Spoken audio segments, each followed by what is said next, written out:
नमस्कार विद्यार्थी मित्रांनो, मी प्राध्यापक भागवत तुकाराम सोमवंशी बायोलॉजी क्लासेस निलंगा. आज आपण बॉडी फ्लुइड्स आणि सर्क्युलेशन ह्या टॉपिक मधलं थ्रोम्बोसाइट्स, ब्लड कोआग्युलेशन, ब्लड ग्रुप आणि ब्लड ग्रुप मधलं RH फॅक्टर ह्या 4 पॉईंटवर डिस्कस करणार आहोत. मागच्या टॉपिक मध्ये आपण काय पाहिलं? प्लाझ्मा, त्याच्यानंतर जे फॉर्म्ड एलिमेंट म्हणजे ब्लड सेल आहे, ह्या ब्लड सेल मधलं RBC आणि WBC पाहिले. तर आज पाहूयात आपण थ्रोम्बोसाइट्स म्हणजे काय. तर बाळांनो, थ्रोम्बोसाइट्स लाच आपण म्हणतो प्लेटलेट्स. थ्रोम्बोसाइट्स हा शब्द जो आलेला आहे तो ग्रीक लँग्वेज मध्ये थ्रोम्बॉस म्हणजे क्लॉट, कायटॉस म्हणजे सेल. म्हणजे क्लॉट करण्यासाठी ज्या सेल कामाला येतात त्यालाच म्हणतात थ्रोम्बोसाइट्स. त्याच्यानंतर आपण जर थ्रोम्बोसाइटच्या बाबतीत बोलायचं गेलं तर थ्रोम्बोसाइट मध्ये न्यूक्लियस असतो का तर नसतो, म्हणजे न्यूक्लियस नसतो थ्रोम्बोसाइट मध्ये, आणि हा विषय नॉन न्यूक्लिएटेड आहे. थ्रोम्बोसाइटचा जर काउंट भेटला तर पर क्यूबिक मिलीमीटर ऑफ ब्लड मध्ये थ्रोम्बोसाइट्स असतात किती? तर 2.5 to 4.5 लाख असतात. त्याच्यानंतर थ्रोम्बोसाइटचा शेप हा कसा असतो? बाय कॉन्व्हेक्स, म्हणजे दोन्ही साइडने बाहेर आलेले आहेत. लक्षात, बाय कॉन्व्हेक्स म्हणजे बहिर्वक्र. बाय कॉन्केव आरबीसी चा आपण पाहिलेला आहे मागच्या टॉपिक मध्ये. आरबीसी म्हणजे रेड ब्लड सेल्सचा जो शेप आहे तो दोन्ही साइडला आतमध्ये असा प्रेस झालेला आहे, म्हणजे गुहा तयार. कॉन्केव म्हणजे अंतर्वक्र, दोन्ही साइडला अंतर्वक्र आहे. तिथंच आपले जे प्लेटलेट म्हणजे थ्रोम्बोसाइट्स आहेत ते दोन्ही साइड बाहेर आलेले म्हणजे बाय कॉन्व्हेक्स. ह्या बाय कॉन्केव, ह्या बाय कॉन्व्हेक्स. आपण मागच्या टॉपिक मध्ये WBC चा सांगत असताना बाय कॉन्व्हेक्स सांगितलं आहे, जो की आपलं म्हणजे गडबडीमध्ये सुटलेला आहे. म्हणजे इथं आपल्याला करेक्शन काय करावं लागेल? WBC चा शेप हा इरेग्युलर असतो.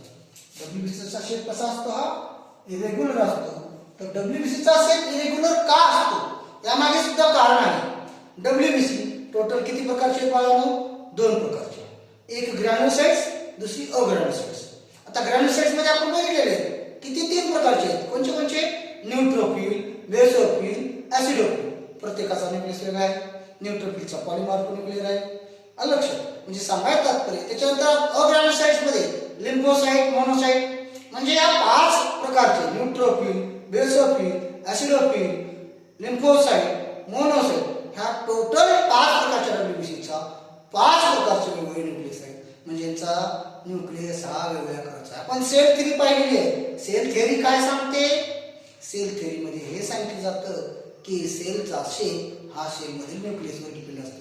म्हणजे सेलचा शेप हा सांगता येत नाही, म्हणजे सांगायचं अकॉर्डिंग टू न्यूक्लियस त्याचा काय डिपेंड आहे? सेलचा शेप. म्हणजे WBC चा शेप हा कशावर डिपेंड आहे? त्याच्या न्यूक्लियसवर. न्यूक्लियस हा कसा आहे? प्रत्येक WBC मध्ये वेगवेगळा आहे, म्हणून WBC चा शेप हा कसा असेल?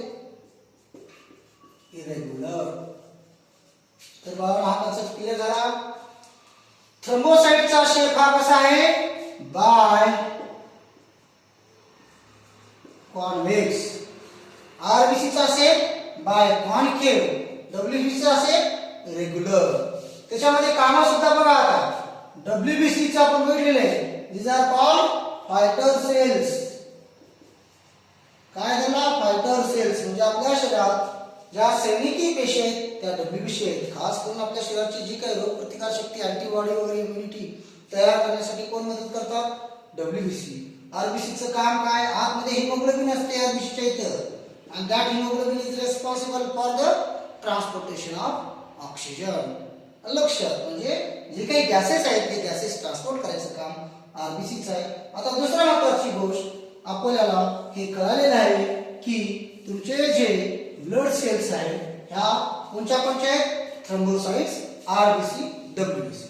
तर आपल्याला हे सुद्धा कळालेलं आहे पर क्यूबिक मिलीमीटर ह्या बाय म्हणजे थ्रोम्बोसाइट साठी किती असतात? 2.5 to 4.5 लाख मध्ये असतात. इथं तुमच्या ज्या आरबीसी आहेत एवढ्यामध्येच्या मिलियन्स मध्ये किती? 5 to 6 million per cubic millimetre of blood. आणि WBC चं जर म्हटलं तर त्या 6000 to 8000 per cubic millimetre of blood. म्हणजे ह्या किती आहेत? 2.5 to 4.5 लाख. हे सगळ्याचा एकच पर क्यूबिक मिलीमीटर ऑफ ब्लड. म्हणजे thrombocyte 2.5 to 4.5 lakh per cubic millimeter of blood, RBC 5 to 6 million per cubic millimeter of blood आणि WBC 6000 to 8000. इथं जर आपण RBC आणि WBC चा रेशो पाहायचा गेला तर तो किती असतो 6000 WBC per R म्हणजे RBC as WBC हा रेशो असा आहे. म्हणजे 6000 RBC ला 1 WBC अशा प्रकारे हा रेशो आहे. म्हणजे सांगायचं तात्पर्य शेप आणि टोटल काउंट कळालं. तर आपण परत फिरूया दॅट इज थ्रोम्बोसाइट्स कडे.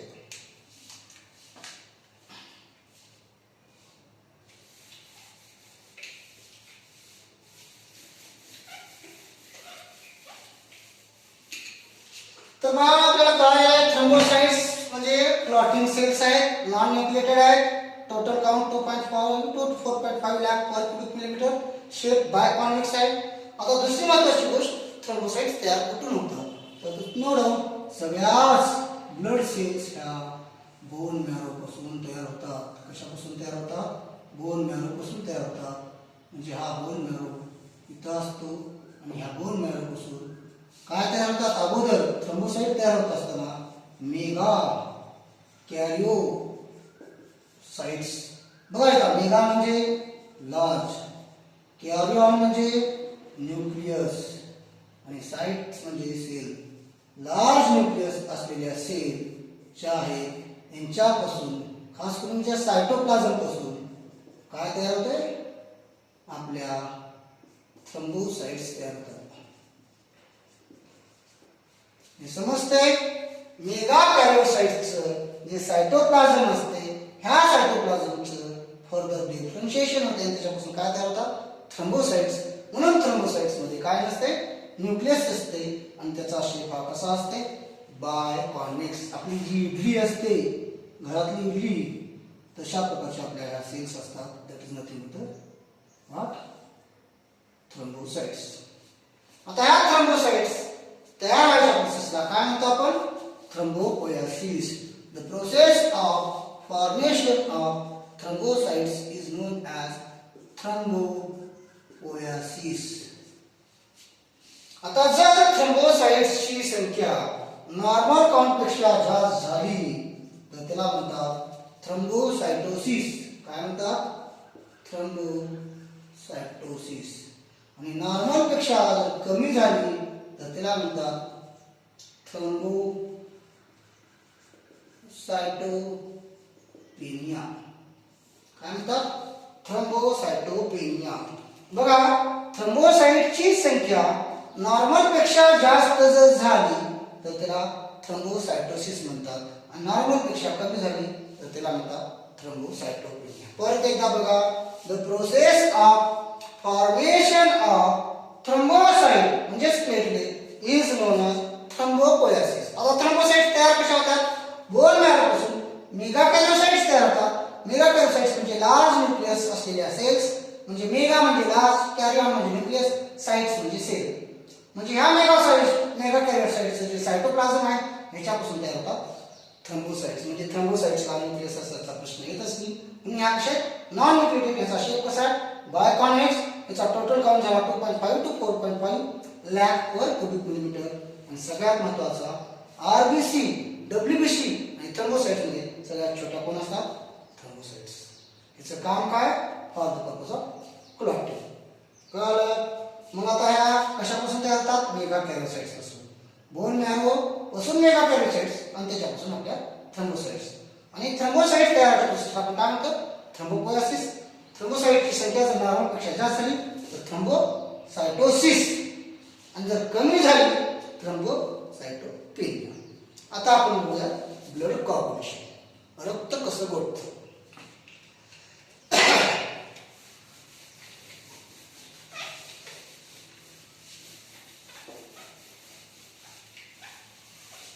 तर ब्लड कॉर्पोरेशन बघत असताना सगळ्यात महत्त्वाचं आपल्याला ब्लड फ्लो कळायला पाहिजे. तर हा जो ब्लड फ्लो आहे तो कसा होतो पहा. सपोज कन्सिडर अ ब्लड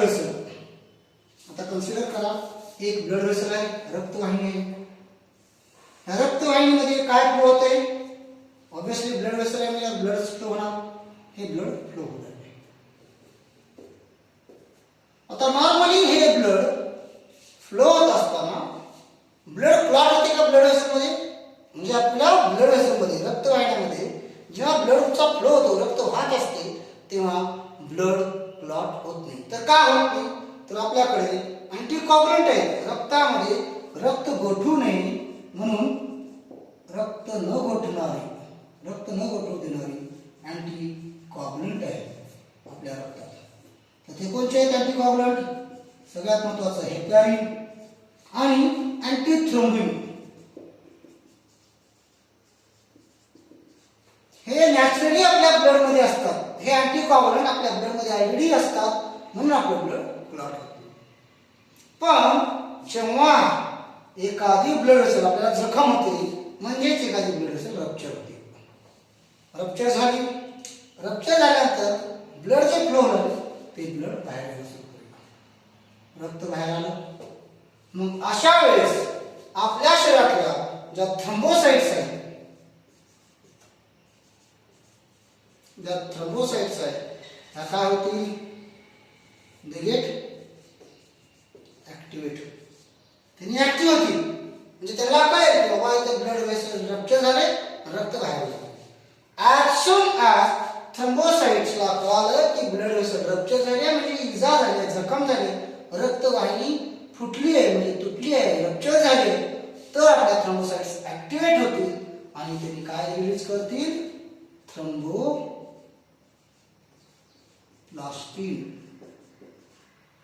आता हे थ्रोम्बोप्लास्टिन काय करेल? तर इट रिलीज प्रोथ्रोम्बिनेज. काय रिलीज करेल? प्रोथ्रोम्बिनेज. ह्या नावाचे एन्झाइम रिलीज करेल. कोण? थ्रोम्बोप्लास्टिन. आता हे प्रोथ्रोम्बिनेज काय करेल? तर तुमच्या ब्लड मध्ये, आपल्या ब्लड मध्ये ऑलरेडी एक प्रोटीन आहे, प्रोथ्रोम्बिन. ह्या प्रोथ्रोम्बिनचं कन्व्हर्जन कशामध्ये करेल? थ्रोम्बिन मध्ये. प्रोथ्रोम्बिन हे कसं फॉर्म आहे? इनॅक्टिव्ह फॉर्म आहे. ह्या इनॅक्टिव्ह फॉर्मला ऍक्टिव्ह थ्रोम्बिन मध्ये कन्वर्ट करायचं काम आपलं प्रोथ्रोम्बिनेज कशाच्या साहाय्याने? In the presence of calcium ion. म्हणजे परत बघा, ब्लड वेसल जेव्हा रप्चर होते तेव्हा आतमधल्या ज्या थ्रोम्बोसाइट आहेत ते ऍक्टिव्हेट होतात, ते रिलीज करतात थ्रोम्बोप्लास्टिन, आणि दॅट थ्रोम्बोप्लास्टिन प्रोड्युसेस प्रोथ्रोम्बिनेज नावाचं एन्झाइम. कोण तयार करेल? हे थ्रोम्बोप्लास्टिन. आणि आता हे प्रोथ्रोम्बिनेज आणि कॅल्शियम आयन दोघं मिळून आपल्या ब्लड मधलं जे प्रोथ्रोम्बिन नावाचं इनॅक्टिव्ह प्रोटीन आहे त्याचं कन्व्हर्जन थ्रोम्बिन नावाच्या ऍक्टिव्ह प्रोटीन मध्ये करेल. आता हे थ्रोम्बिन ऍक्टिव्ह झालेलं काय करेल बाळांनो? This thrombin is responsible for the purpose. कशासाठी रेस्पॉन्सिबल आहे? बघा, आता हे अँटीकॉग्युलंट आता यांचं काम संपलं. आता काम कोणाचं चालू झालंय? कॉग्युलंट. आता हे थ्रोम्बिन काय करेल? आपल्या शरीरातलं ब्लड मधलं जे फायब्रिनोजिन आहे, फायब्रिनोजिन ब्लड मध्ये आहे, पण कसं आहे? सॉल्युबल आहे. ह्या फायब्रिनोजिनचं रूपांतर इनसॉल्युबल फायब्रिन मध्ये करेल. कशामध्ये? इनसॉल्युबल फायब्रिन मध्ये करेल. लक्षात. आणि अशा प्रकारे फायब्रिनोजिनचे रूपांतर इनसॉल्युबल फायब्रिन मध्ये कोण करणार आहे? Active thrombin. आणि अशा प्रकारे इनसॉल्युबल फायब्रिनचे फायबर तयार होतील, आणि हे फायबर इतर अशी जाळी तयार होते. आता हे जे फायब्रिन आहे, हे फायब्रिनचे फायबर जे आहे, हे फायबर काय करतील? आता इथं तुमच्या रेड ब्लड सेल आहेत, प्लस प्लाझ्मा आहे, प्लस WBC आहे, प्लस प्लेटलेट्स आहेत. ह्या सगळ्याला एकत्र घेतील. यांच्या अगेन्स्ट काय? याच्या बरोबर सराउंडिंगला हे फायब्रिनचे फायबर असे एनमेश करतील, आणि असा हा काय तयार होईल? क्लॉट तयार होईल. आणि अशा प्रकारे इथे क्लॉट तयार होईल. आणि अशा प्रकारे इथं क्लॉट तयार झाल्यानंतर हे जे रक्त आहे ते थांबेल, आणि आपलं ब्लड पूर्ववत जशास तसं ब्लड वेसल मध्येच राहील, बाहेर होणार नाही. आणि ह्या प्रोसेसला म्हणतात ब्लड कॉगुलेशन. ब्लड कॉगुलेशन म्हणजे काय? तर हे लिक्विड ब्लड होतं, अगोदर जात असलेलं हे ब्लड कसं होतं? लिक्विड ब्लड होतं. आणि ह्या लिक्विड ब्लड पासून सेमी सॉलिड जेली लाईन जे तयार झालेलं आहे त्याला आपण ह्या ब्लडला म्हणजे liquid blood to semi solid व्हायच्या प्रोसेसला आपण कॉगुलेशन म्हणतो, म्हणजेच रक्त गोठणे. आता इथे परत अजून एक प्रश्न आहे, काय? तर आपल्या ब्लड मध्ये प्लाझ्मा असते. आता ह्या प्लाझ्मा मधून जर आपण क्लॉटिंग फॅक्टर काढून टाकले, क्लॉटिंग फॅक्टर जर काढून टाकले तर ह्या प्लाझ्माला आता आपण म्हणतो serum. What is serum? Serum is nothing but the plasma without clotting factor. म्हणजे ह्या क्लॉटिंग फॅक्टरच्या शिवाय जर प्लाझ्मा असेल तर त्याला आपण काय म्हणतो? प्लाझ्मा. बघा बाळांनो, ब्लड कॉगुलेशन समजलं ना की समजले का? चेक करा. आता ब्लड कॉगुलेशन म्हणजे काय? जर सडन आपली एखादी ब्लड वेसल रप्चर झाली तर काय होतं? तर आपल्या ज्या ब्लड मधल्या थ्रोम्बोसाइट्स म्हणजे क्लॉटिंग सेल आहेत ते ऍक्टिव्हेट होतात आणि त्यांनी काय करतात? थ्रोम्बोप्लास्टिन रिलीज करतात. आता हे थ्रोम्बोप्लास्टिन काय रिलीज करते? प्रोथ्रोम्बिनेज नावाचं एन्झाईम तयार करते आणि हे एन्झाईम कॅल्शियमच्या प्रेझेंट मध्ये ब्लड मध्ये असलेल्या प्रोथ्रोम्बिन इनॅक्टिव्ह फॉर्म ऑफ प्रोटीनचे कन्व्हर्जन ऍक्टिव्ह थ्रोम्बिन मध्ये करते. आता काय तयार झाले? तर प्रोथ्रोम्बिनचं कन्व्हर्जन ऍक्टिव्ह थ्रोम्बिन मध्ये झाले. आता हे ऍक्टिव्ह थ्रोम्बिन काय करेल? इनसॉल्युबल फायब्रिनोजेनचं रूपांतर सॉल्युबल फायब्रिनोजेनचं रूपांतर इनसॉल्युबल फायब्रिनोजेन. म्हणजे आपल्या ब्लड मध्ये फायब्रिनोजेन प्रोटीन असते पण ते कसं असते? सॉल्युबल असते. याचं रूपांतर आपल्याला कशामध्ये करायचं आहे? इनसॉल्युबल फायब्रिनच्या फायबर मध्ये करायचं आहे आणि ते काम कोण करते? Active thrombin. अशा प्रकारे फायब्रिनचे जे फायबर आहेत हे fibre RBC, plasma, WBC plate ह्या सगळ्याला इथे झालेल्या घेतील आणि तिथं त्याचा एक क्लॉट तयार होईल आणि अशा प्रकारे ही ब्लड वेसल रप्चर झालेली थांबवलं जाईल आणि ह्याच प्रोसेसला आपण म्हणतो ब्लड कॉगुलेशन. तर थँक्यू बाळांनो. तर हे ब्लड कॉगुलेशन इथं संपलं. तर आता आपण बघू ब्लड ग्रुप्स.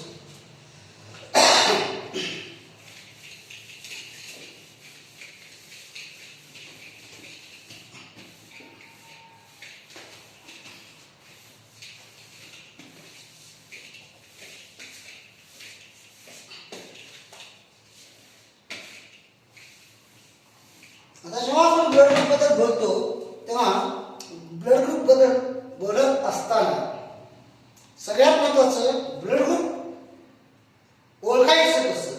तर सगळ्यात महत्त्वाचं it is mainly depend on the surface of RBC. आरबीसीच्या सरफेसवर कोणते अँटीजीन आहेत? On the surface of RBC कोणत्या प्रकारचे अँटीजीन आहेत याच्यावर आपण काय ओळखतो? Blood group. हे आरबीसी आणि आरबीसी वर हे काय? Antigen on the surface of RBC. समजा आपण डायरेक्ट हे बघू ब्लड ग्रुप आणि हे, तर हे अँटीजीन आहे. आता इथे अँटीजीन आरबीसी वर असणारे अँटीजीन ए आणि अँटीजीन बी. तशाच प्रकारे आता प्लाझ्मा मध्ये सुद्धा अँटीबॉडी असतात. आता ज्या प्लाझ्मा मध्ये अँटीबॉडी असतात त्या कोणत्या कोणत्या? अँटीबॉडी ए आणि अँटीबॉडी बी. म्हणजेच on the surface of RBC antigen असतात, प्लाझ्मामध्ये अँटीबॉडी असतात. ह्याच्यावरून आपल्याला ठरवलं जातं ब्लड ग्रुप कसे असतात. त्याच्यामध्ये युनिव्हर्सल ऍक्सेप्टर कोणता आहे, युनिव्हर्सल डोनर कोणता आहे, आपण ते पाहूया. तर चला आपण एक चार्ट काढूयात. तर चार्ट आपण ठरवूयात who was the blood group A, who was the blood group A. बघा आता individual with the blood group A. Blood group A असणार आहे individual on the surface of RBC. आरबीसीच्या सरफेसवर यांच्याकडे कोणता अँटीजीन असतो? ब्लड ग्रुप ए वाल्याकडे अँटीजीन ए असतो. तर आता त्यांच्या प्लाझ्मामध्ये कोणता अँटीबॉडी असतो? अँटीबॉडी बी असतो. त्याच्यानंतर blood group B,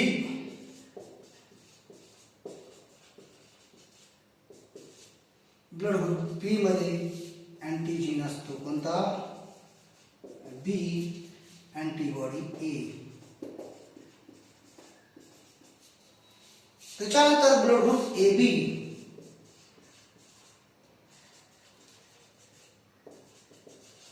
blood group A B मध्ये असतो अँटीजीन ए अँड अँटीजीन बी. दोन्ही अँटीजीन असतात आणि कसलाच अँटीबॉडी नसतो त्यांच्या प्लाझ्मामध्ये, नील. त्याच्यानंतर ब्लड ग्रुप ओ बद्दल,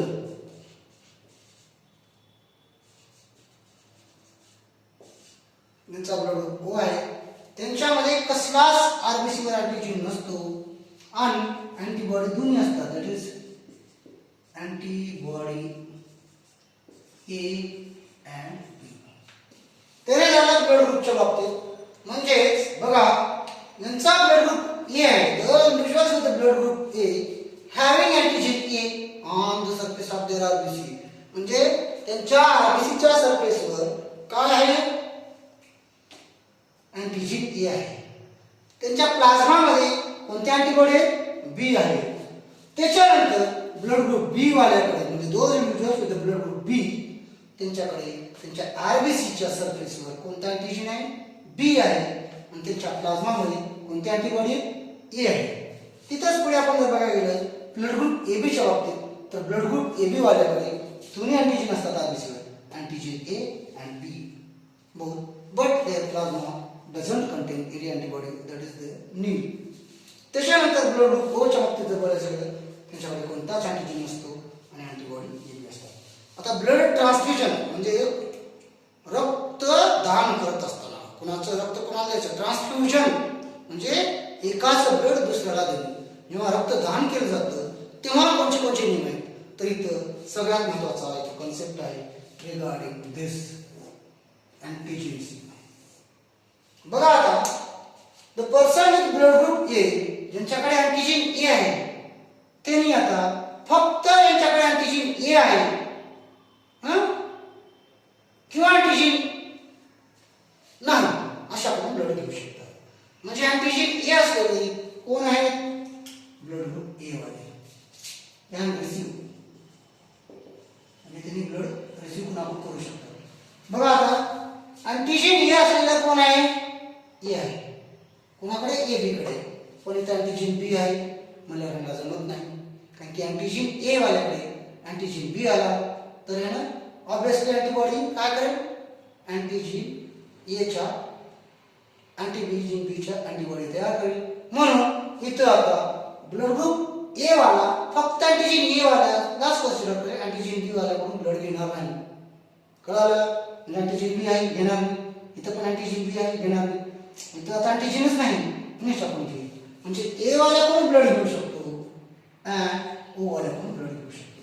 means blood group A can receive blood from blood group A and blood group ओ.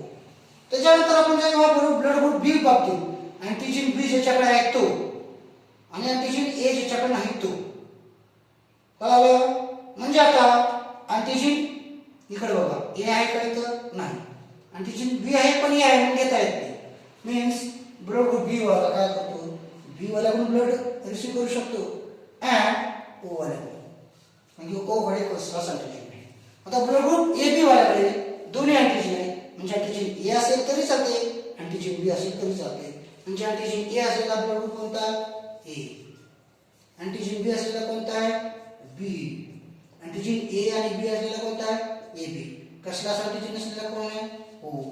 म्हणून ब्लड ग्रुप ए बी वाला सगळ्याकडूनच ब्लड रिसीव करू शकतो. त्याच्यानंतर पुढे आहे blood group O. Blood group O कसलाच अँटीजन नसलेला ब्लड घेता येते. मग आता इथे अँटीजन ए आहे घेता येत नाही, इथे अँटीजन बी आहे घेता येत नाही, अँटीजन ए बी आहे घेता येत नाही. Hence it can receive only from O.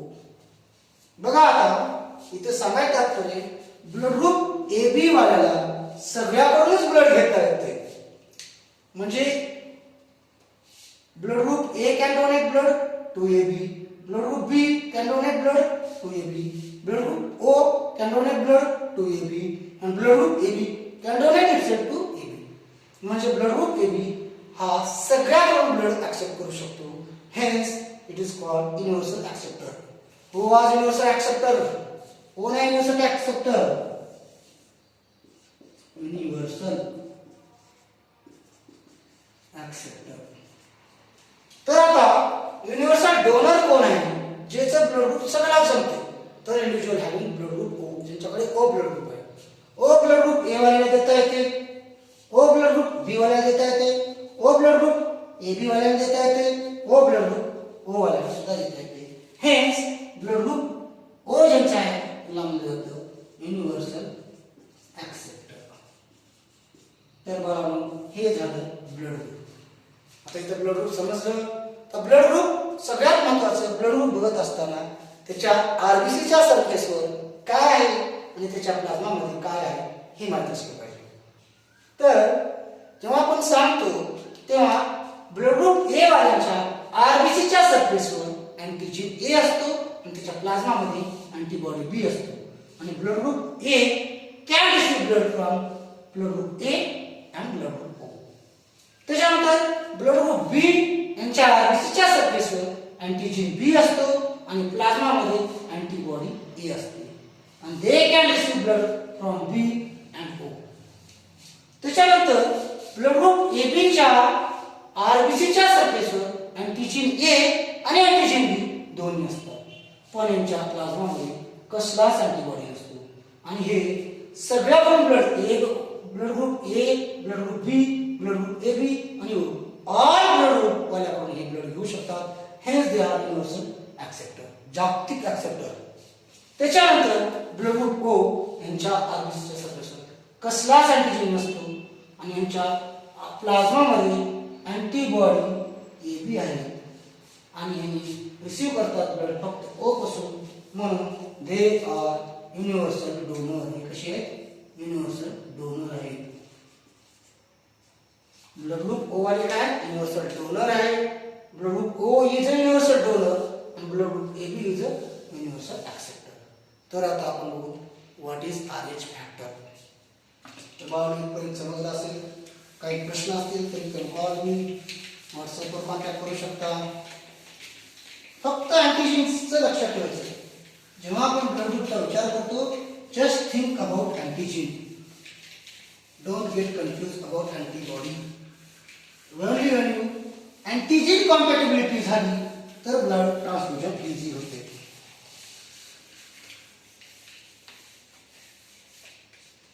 Now we will see about what RH factor. RH factor ला आपण म्हणतो अँटीजन डी.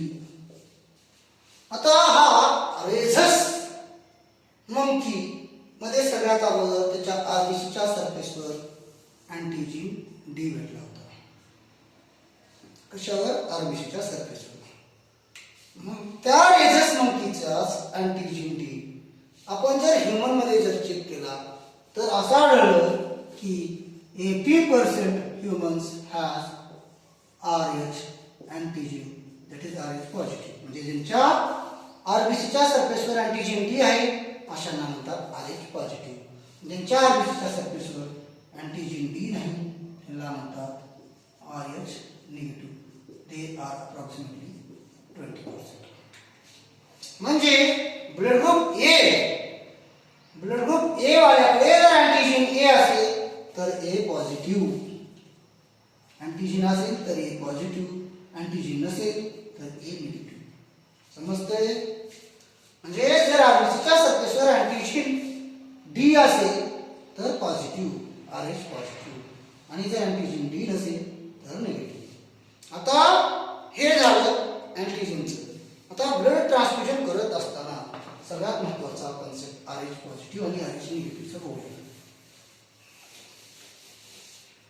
कन्सिडर, आता याच्यामध्ये डिसीज आहे, हेमोरायटिक डिसीज ऑफ न्यूबॉर्न किंवा त्याला आपण म्हणतो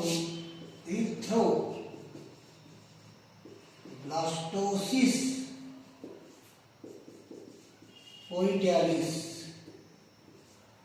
पोइटॅलिस म्हणजे लहान बाळामध्ये युथ्रो म्हणजे युथ्रोब्लास्ट म्हणजे आरबीसी मारणारा.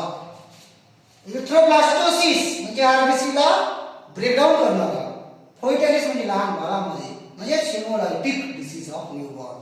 हा रोग कसा होतो बघा. Suppose mother is RH negative. आता जी आई आहे ती कशी आहे RH निगेटिव्ह आहे. आपल्याला माहित आहे ब्लड ग्रुपच्या बाबतीत जेव्हा आपण बघतो तेव्हा ब्लड ग्रुप मध्ये 80% ब्लड हे कसे आहेत RH पॉझिटिव्ह आहेत आणि 20% हे कसे आहेत RH निगेटिव्ह. त्या 20% पैकी आई जर RH निगेटिव्ह जर असेल आणि त्या आईला प्रेग्नंट झाल्यानंतर जे चाइल्ड आहे किंवा जी बेबी आहे किंवा जे फिटस आहे, आपण इथं फिटस कन्सिडर करतो अगोदर, जे फिटस आहे ह्या फिटसचा ब्लड ग्रुप RH पॉझिटिव्ह आहे. आता इथं RH पॉझिटिव्ह निगेटिव्ह आणि RH पॉझिटिव्ह यांचं आरबीसीच्या सरफेसवर अँटीजन आहे. RH पॉझिटिव्ह अँटीजन आता इथं आईकडे नाही आणि बाळाकडे हा अँटीजन आहे. मग आता काय होईल दिस अँटीजन आणि आईकडे अँटीजन नाही. पहिली डिलिव्हरी नॉर्मली होते. का होते तर आईच्या युटेरस म्हणजे गर्भाशयामध्ये इथे बाळ suppose this is a foetus, हे बाळ असलेली जागा युटेरस गर्भाशयामध्ये याच्या साईडला काय असतंय प्लासेंटा. अशा प्लासेंटल सेल असतात. Due to this placental cells हे जे काही बेबी इथं असणारे लहान बाळ, हा लहान बाळ प्रोटेक्टिव्ह असते. समजते. म्हणजेच फिटस म्हणजे लहान बाळ इथं आहे पण तो कसा आहे RH पॉझिटिव्ह आहे. आई ही कशी आहे RH निगेटिव्ह आहे. म्हणजे आईचं जे काही ब्लड आहे ते कसं आहे निगेटिव्ह आहे. आफ्टर डिलिव्हरी म्हणजे जोपर्यंत बाळ आईच्या गर्भाशयात आहे तोपर्यंत काहीच प्रॉब्लेम नाही आहे का.